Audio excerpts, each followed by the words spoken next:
തന്റെ ഹൃദയം അടയ്ക്കുന്നത്. എല്ലാ വിഗ്രഹങ്ങളും തകർക്കുക. സത്യദൈവത്തിന് ഫലം ഒരുക്കുക. നിന്റെ ഹൃദയത്തെ വിശുദ്ധീകരിച്ച് പവിത്രമാക്കാൻ അവിടുന്ന് തന്റെ മഹിമയോടുകൂടെ താണിറങ്ങും. നിന്റെ ഉള്ളിൽ അവൻ മാത്രമേയുള്ളൂ എന്ന് അവൻ കാണണം. ദൈവത്തിന്റെ ഭവനം അവന് തിരിച്ചു കൊടുക്കുക. അവന്റെ വസതി കല്ലുകൊണ്ട് പണിതിരിക്കുന്ന കെട്ടിടങ്ങളല്ല, പിന്നെയോ മനുഷ്യഹൃദയങ്ങളാണ്.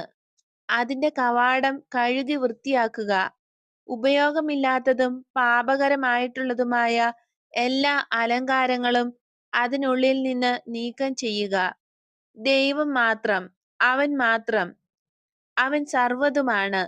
ദൈവം വസിക്കുന്ന ഒരു മനുഷ്യഹൃദയം തന്റെ ദൈവാതിഥിക്ക് സ്നേഹത്തിന്റെ സംഗീതം മുഴക്കുന്ന ഒരു ഹൃദയം പറുദീസയേക്കാൾ ഒട്ടും താണതല്ല. ഓരോ ഹൃദയവും